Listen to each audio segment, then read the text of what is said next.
Hello everyone. So let's continue chapter 2, law of diminishing marginal utility. This law states that as the stock of goods for consumption increases, the utility derived from it decreases. इसका क्या मतलब हुआ, जैसे जैसे अपन stock की जो goods है उसका कंजप्शन को बढ़ाएंगे तो उसकी यूटिलिटी क्या होती रहेगी, कम होती रहेगी, डिक्रीज होती रहेगी. उसको क्या कहते हैं, law of diminishing marginal utility.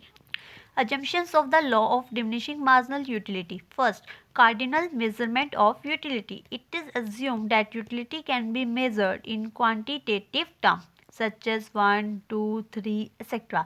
Otherwise, it is a qualitative aspect. क्या हुआ, हम यूटिलिटी को किस में मेजर करते हैं, क्वांटिटेटिव 1, 2, 3. यदि इसमें नहीं मेजर करेंगे तो क्या बन जाएगा, क्वालिटेटिव एस्पेक्ट. वो कौन सा, अभी मैं आपको प्रीवियस वीडियो में समझाया था. First preference, second preference, like this. Second point, standard unit of measurement. Unit of measurement should not be of very large or very small. For example, water consumption should not be measured in drop or in spoon. It should be measured as a glass full of water. क्या हुआ, unit of measurement ना ज़्यादा large बड़ा नहीं होना चाहिए और ना ज़्यादा छोटा होना चाहिए. एक एग्जाम्पल देखो, वाटर को consumption should not be measure in drop. अब वाटर है, पानी को आप एक ड्रॉप में थोड़ा मेजर करोगे, एक एक ड्रॉप करके स्पून में थोड़ा मेजर करोगे. एक कैसे मेजर कर सकते हो, फुल ऑफ वाटर, एक ग्लास को लेके पूरे पानी का, उससे हम मेजर कर सकते हैं. क्या मतलब हुआ, एक स्टैंडर्ड यूनिट होना चाहिए मेजरमेंट का. Third point, continuous consumption. There should not be a time gap between consumption of successive units of the commodity. For example, first chocolate in the morning and second in the evening. This law will not hold good in such a case. मतलब लगातार consumption होना चाहिए, gap नहीं होना चाहिए. जब आप, जैसे कि आपने एक चपाती खाई फिर आप सोच रहे हो थोड़ी 1 घंटे बाद खाओगे, उस तरीके से नहीं होना चाहिए. जैसे एग्जांपल देखो, एक चॉकलेट उसने मॉर्निंग में खाई और एक इवनिंग में खाई, तो उसमें ये केस नहीं यूज़ होता. Law of diminishing marginal utility. Fourth, fixed income and price. It is assumed that there is a no change in price of the good and income of an individual. जो price and income है वो क्या रहते हैं, fixed रहते हैं, वो change नहीं होती. Marginal utility of rupee remain constant. MU of a rupee is the purchasing power of a rupee in term of amount of satisfaction a consumer receive from the consumption of the good. It is assumed that marginal utility of a rupee remains same for all units of the commodity in question. Marginal utility of rupee क्या होती है, एक purchasing power है किसकी, रुपी की. जो consumer क्या करता है, रिसीव करता है, जब वो कुछ कंज्यूम करता है गुड्स को, उससे क्या होती है, उसको सेटिस्फेक्शन मिलती है. इसके एज्यूम किया जाता है जो मार्जिनल यूटिलिटी ऑफ रुपी है वो क्या मान जाते हैं, अपन कांस्टेंट मानते हैं, सेम मानते हैं. किसकी, all units of a commodity, जो अपन को क्वेश्चन में गिवन होती है. दिस इज द टेबल देखो, यूनिट कंज्यूम 1, 2, 3, 4, 5, 6, 7, 8, 9 और total utility and marginal utility. आप इसको 10, 18, 24, 28, 30, 30, 28, 24, 18 और मार्जिनल यूटिलिटी 10, 8, 6, 4, 2, 0, -2, -4, -6.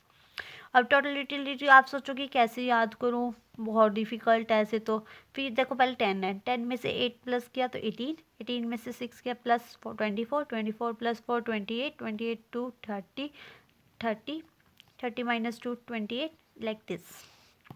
अब ये देखो, यहाँ से 2 तक, 10 से लेके 2 तक क्या हो रहा है, एम यू क्या हो रहा है, 10, 8, 6, 4, 2 क्या हो रहा है, ये फॉल हो रहा है. एम यू फॉल्स कैसे हो रहा है, बट पॉजिटिवली. तो जब क्या हो रहा है, टी यू इंक्रीज हो रहा है. फिर उसके बाद देखो 6 पे, 6, 30, 0. यहाँ पे क्या है, एम यू 0 और टी यू क्या है, 30, 30. मैक्सिमम एंड कॉन्स्टेंट हो गया यहाँ पे. और लास्ट में -2, -4, -6. यहाँ पे क्या, एम यू क्या हो गया, नेगेटिव हो गया. और टी यू क्या हो रहा है, 30, 28, 24, 13. T U decreases. जैसे इस डायग्राम में देखो हमने ना वैल्यू प्लॉट कर दी. जैसे कि ये देखो 1, 10, 10. 1 पे क्या है, 10. तो यहाँ पे अपन ने 1 दिया और यहाँ पर 10 लगा दिया. फिर 2 पे 18, 3 पे 24, 4 पे 28, 5 पे 30, 6 पे 30, लाइक दिस इसलिए कर दी. और एम यू को कर दिया 1 पे 10, 2 पे 8, 3 पे 6, 4 पे 4, 5 पे 2, 6 पे, मतलब लाइक दिस इसमें ऐसे कर दिया. तो ये आ गया अपना टी यू, ये आ गया एम यू। ऊपर ये देखो टी यू क्या है, मैक्सिमम एंड कांस्टेंट है, यहाँ पे क्या है एम यू क्या ज़ीरो हो रहा है, ये क्या हो गया पॉइंट ऑफ सैचुरेशन आ गया, और ये यहाँ पे क्या हो रहा है एम यू नेगेटिव जा रहा है, डिसयूटिलिटी। रिलेशनशिप क्या हुई between total utility and marginal utility के बीच में, जैसे एम यू पॉजिटिव जा रहा है तो टी यू क्या हो रहा है इंक्रीज हो रहा है, M U positive T U increases. आप ये डायग्राम इसमें भी देख सकते हो टेबल के अंदर। Second point, when M U is zero T U is maximum and constant. क्या हो रहा है यहाँ पे एम यू ज़ीरो और टी यू क्या maximum and constant. Third, M U when M U is negative T U decreases. आप इसमें डायग्राम में देख सकते हो एम यू क्या हो रहा है नेगेटिव और टी यू क्या हो रहा है डिक्रीजेस। और total utility is the summation of marginal utility. Total utility किसका है, सम ऑफ मार्जिनल यूटिलिटी। और मार्जिनल यूटिलिटी को हम कैसे डिराइव कर सकते हैं, total utility of N minus में total utility N minus one. ये देखो अभी मैंने बताया 10, इसमें प्लस कर दो तो 18 आ गया, 18 में 6 लिया तो 24, ये आ गया summation of marginal total utility. Summation आ गया मार्जिनल यूटिलिटी का, टोटल यूटिलिटी का आपको समझ। और मार्जिनल यूटिलिटी भी निकाल सकते हैं हम टोटल यूटिलिटी से, कैसे 18 में से 10 गया 8, 24 में से 18 गया 6, 28 में से 24 गया 4, लाइक दिस हम इसे भी निकाल सकते हैं। और ऊपर 10 का तो 10 ही आ गया। Exceptions to the law. First, hobbies. In certain hobby like stamp collection, collection of antique goods, collection of old coins, etc., every additional unit give more satisfaction. Marginal utility increases with each additional unit. Hence, the law is not applicable. क्या होता है जो hobbies है, कुछ collect करने की, stamp को collect, कोई एंटीक गुड्स को कलेक्ट करने की, ओल्ड कॉइन्स को कलेक्ट करने की, जो हर एडिशनल यूनिट में क्या देती है, ज़्यादा से ज़्यादा सेटिस्फेक्शन देती है। मार्जिनल यूटिलिटी क्या होती है, इंक्रीज होती है हर एक एडिशनल यूनिट के साथ, तो इसमें ये लो एप्लीकेबल नहीं होता। Second, drunkards. The law does not seem to be applicable to a drunkard. मतलब जो ड्रंक नशा करता है, एज इंटॉक्सिकेशन करता है, increases with every successive dose of liquor. ये भी इंक्रीज होता रहता है, कम नहीं होती। माइजर कंजूस होता है। In case of a miser, it is pointed out that greed increases with every additional acquisition of money. Hence, the marginal utility of money increases with more and more money. लालच बढ़ता ही रहता है, जैसे अपने पास 10 आए फिर कल 20 आएंगे, it can be increases not decrease. So the law is not applicable, diminishing marginal utility. Fourth, music and poetry. In the case of music and poetry, it is commonly experienced that a repeat hearing give better satisfaction than the first one. आप एक दिन music सुनते हो वही गाना, अगले दिन वो सुनते हो तो उससे ज़्यादा सेटिस्फेक्शन मिलती है। रीडिंग.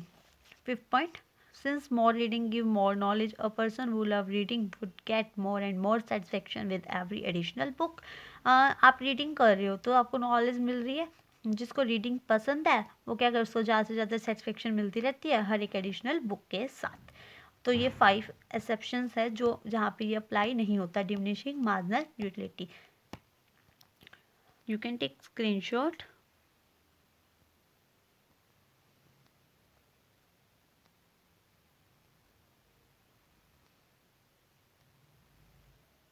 Thank you.